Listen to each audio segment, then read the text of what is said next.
Tiene la palabra la asambleísta Silvia Salgado.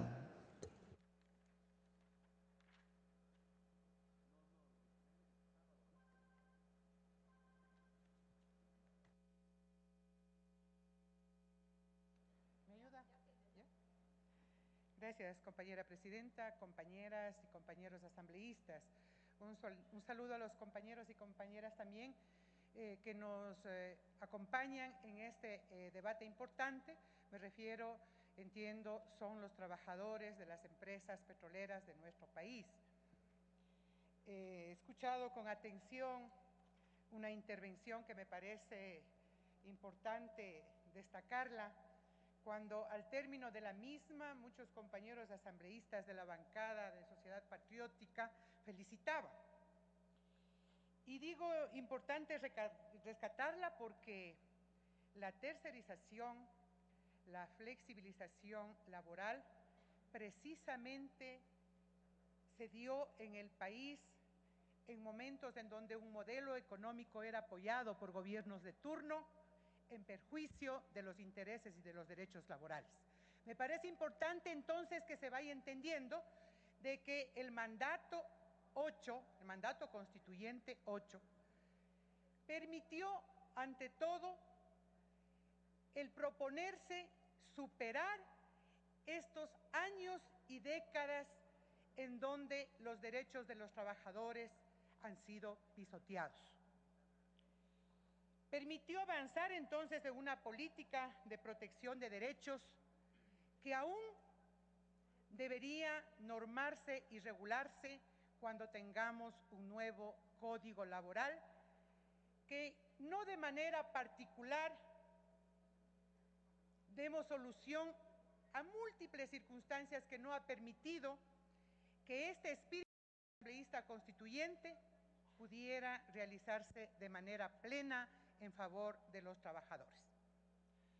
Sin embargo, yo quiero advertir de que este escenario que es la Asamblea Nacional debería continuar siendo el espacio de debate al interior de los asambleístas, pero también con los propios trabajadores de cómo construir ese nuevo código o esa nueva norma laboral al amparo de la nueva Constitución y, sobre todo, superando lo que ha sido esa época tan nefasta para los trabajadores en nuestro país. Primero, por las limitaciones que ha tenido en cuanto a esos beneficios. Segundo, por el ejército de desocupados que creó este modelo neoliberal. Y por ello es que podemos decir, hay trabajadores con algunos derechos y hay otros trabajadores sin ninguno de ellos. Eso fue precisamente el resultado de esta época nefasta. Ya refiriéndome al tema en la Comisión de Derechos Laborales, cuando analizábamos este proyecto, teníamos muchos reparos que atender en cuanto a la constitucionalidad. Uno de los grandes temas era, ¿es posible que una reforma, como pudiera inclusive entenderse una interpretativa, pueda ser de carácter retroactivo? Entonces teníamos que acudir a qué significa la norma con las características de mandato constituyente. Luego también se puso en discusión si es que era posible reglamentar o interpretar un mandato constituyente que proviene de una instancia de plenos poderes. Luego es evidente que en el proyecto inicial, al parecer, la tercerización continuaba de alguna manera únicamente en el sector público, cuando en la propia Comisión de Derechos Laborales existen un sinnúmero de denuncias de incumplimientos de derechos laborales también de las empresas privadas. Por lo tanto, habría que cumplir con esa observación.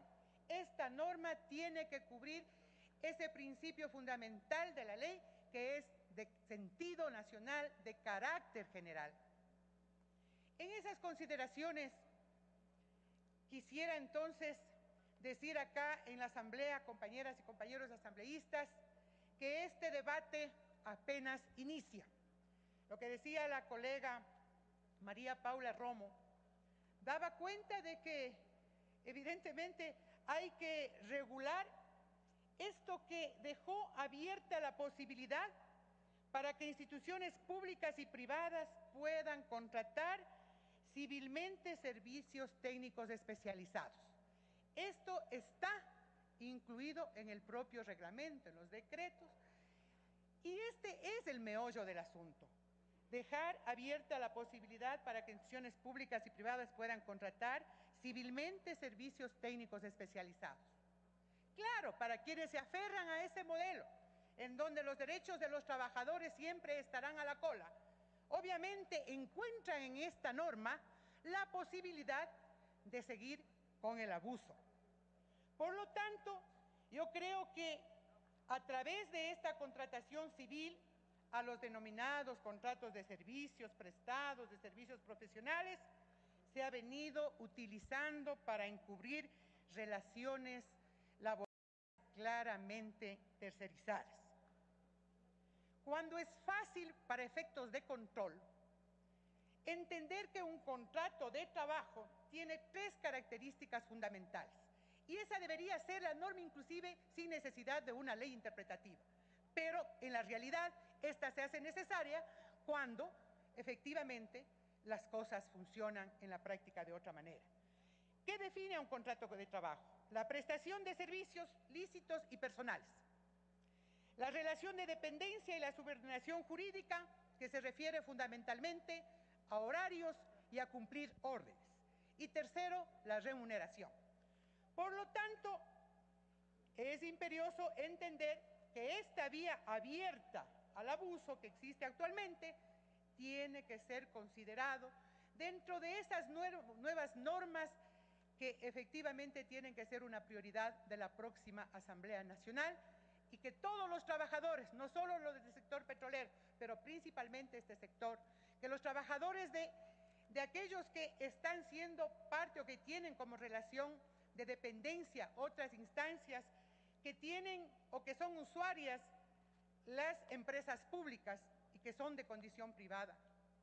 En todo caso, esto está ocurriendo y hay que buscar los mejores mecanismos para superarlos. Por eso es que, más que decir, esto debería ir en esta ley interpretativa, no debería quedar ni siquiera solo ahí, debería ser parte del Código Laboral, la necesaria normativa para que, existiendo necesidad de que empresas privadas presten servicios especializados, totalmente y necesariamente regulados, tenga que existir responsabilidad solidaria de las empresas usuarias de esos servicios técnicos especializados para que estén obligadas a contratar, a controlar, para que se cumpla en favor de los trabajadores sus derechos. No puede ser posible como hoy sucede. Una empresa pública contrata los servicios de otra empresa o hace una concesión, y simplemente como empresa pública nos desatendemos si estas empresas que prestan el servicio a la empresa pública cumplen con los derechos de afiliación al seguro, con pagar vacaciones, con pagar los décimos. Creo que una de las normas fundamentales que debería establecerse es esa, la responsabilidad solidaria de las empresas usuarias de los servicios técnicos especializados que brindan esos servicios a las empresas públicas. Solo esto permitirá que cuando la empresa pública tenga en sus manos garantías, por ejemplo, para... Tiene un minuto, asambleísta. Resultado de la fiscalización de esos trabajos, de esas obras contratadas, no ha cumplido con los derechos de los trabajadores, se efectivicen esas garantías y el trabajador realmente se sienta protegido, porque es el Estado el que tiene que proteger esos derechos. Yo creo que en esta mañana, compañera presidenta, lo que se deja entrever es la necesidad de seguir empujando, de seguir priorizando una ley que englobe esta temática en particular y muchas otras que están pendientes, y me refiero específicamente a promulgar un nuevo código laboral que implique ante todo proteger los derechos de los trabajadores y de las trabajadoras. Informarles a los compañeros que nos acompañan de que este primer debate no se vota. Los compañeros nos han dicho, nos vamos a quedar hasta que se vote. Este es el primer debate en donde se abre la discusión para que los compañeros aporten con sus ideas y puedan comentar este informe que a lo mejor pueda tener este camino del Código Laboral, pero que hay que entender la prioridad de trabajadores que han esperado más de 4 años estando vigente el mandato 8. Muchas gracias.